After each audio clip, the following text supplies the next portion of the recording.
बांग्लादेश में हजारों छात्र सड़कों पर हैं। हिंसक आंदोलन की आग में पूरा देश जल रहा है। इंटरनेट, टेलीकॉम नेटवर्क, यहां तक कि फेसबुक, व्हाट्सएप कुछ काम नहीं कर रहा है। इस हिंसक आंदोलन में अब तक 105 लोगों की मौत हो गई है, जबकि 3000 से ज्यादा लोग घायल हो गए हैं। लेकिन जानने वाली बात यह है कि इस भीषण आगजनी की चिंगारी या कहें बांग्लादेश की इस हालत के पीछे पाकिस्तान के जिन्ना की एक भूल भी जिम्मेदार है। अगर जिन्ना ने वो गलती नहीं की होती तो ना बांग्लादेश होता और ना आज ऐसी हालत होती। एनबीटी एक्सप्लेन में जानिए एक्सपर्ट्स के हवाले से पूरी कहानी।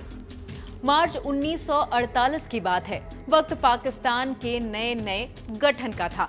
तब पाकिस्तान के फाउंडर मोहम्मद अली जिन्ना एक दौरे पर ढाका पहुंचे थे। पाकिस्तान की राजकीय भाषा के सवाल पर उन्होंने एक सभा में साफ तौर पर कह दिया था, मैं ये बता देना चाहता हूं कि पाकिस्तान की राजकीय भाषा केवल उर्दू होगी। अगर आपको कोई गुमराह करता है तो वो पाकिस्तान का दुश्मन है। जहां तक कि राजकीय भाषा का सवाल है, वो उर्दू ही है। इससे एक महीने पहले फरवरी 1948 में जब पाकिस्तान असेंबली में एक बंगाली मेंबर ने असेंबली में उर्दू के साथ साथ बांग्ला भी इस्तेमाल करने के संदर्भ में एक प्रस्ताव पेश किया था, जिस पर जमकर विरोध हुआ था। तब पाकिस्तान के प्रधानमंत्री रहे लियाकत अली खान ने कहा था कि पाकिस्तान करोड़ों मुसलमानों की मांग पर बना है और मुसलमानों की भाषा उर्दू है। और जिन्ना और लियाकत अली की इसी गलती ने बांग्लादेश को जन्म दिया और जो आज आरक्षण की आग में फिर से जो पूरा देश झुलस रहा है, वो बांग्लादेश बनने के साथ ही शुरू हुई थी। कैसे? अब वो जान लीजिए। इतिहास के जानकार और लेखक नीलेश बोस की किताब में रिकास्टिंग द रीजन में कहा गया है कि कुछ बंगाली जिन्ना के साथ फरवरी 1948 से बांग्ला भाषा की स्थिति पर बात कर रहे थे, लेकिन जिन्ना ने उनकी बात को अनसुनी कर दी। एक डच प्रोफेसर विलियम वॉन शिंडल ने अपनी किताब अ हिस्ट्री ऑफ बांग्लादेश में लिखा है कि पाकिस्तान के वजूद में आने के तुरंत बाद उत्तर भारत के लोगों का वर्चस्व उभर कर सामने आया। बांग्लादेशी मुसलमानों को उम्मीद थी कि वो बहुसंख्यक आबादी होने के कारण बांग्लादेश या कहें उस समय के पाकिस्तान में अहम भूमिका निभाएंगे, लेकिन उत्तर भारत के मुस्लिम नेताओं ने देश की कमान अपने हाथों में ही रखी और उनका मान सम्मान है उनको दरकिनार कर दिया। अगस्त 1947 में पाकिस्तान के गठन के साथ ही इसमें दो प्रमुख क्षेत्र बने, पूर्वी और पश्चिमी पाकिस्तान। पूर्वी पाकिस्तान के देश की 56% आबादी बंगाली बोलती थी।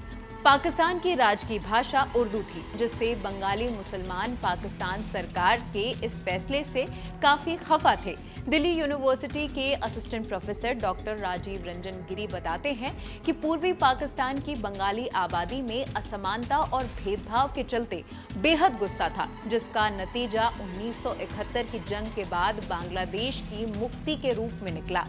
जब पाकिस्तान के नए तानाशाह जनरल यानाहा खान की सरकार ने 1970 के चुनाव जो हुए थे, उनकी पार्टी आवामी लीग ने पूर्वी पाकिस्तान के 162 सीटों में 160 सीटों पर जीत हासिल की थी और स्पष्ट बहुमत हासिल किया था। हालांकि खान को सरकार बनाने का मौका नहीं मिला।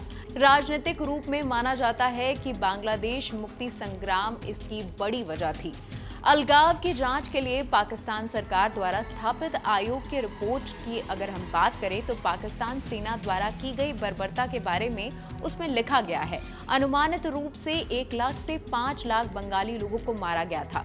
वहीं अगर बांग्लादेश की सरकार के आंकड़ों के अनुसार अगर हम जाएं तो पाकिस्तानी सेना ने 30 लाख लोगों की हत्याएं की थी। पाकिस्तानी सेना ने नरसंहार और महिलाओं पर यौन अत्याचार किए थे। फिर क्या था? 1971 में बांग्लादेश के गठन के साथ वहां पर 56% कोटा सिस्टम लागू हो गया।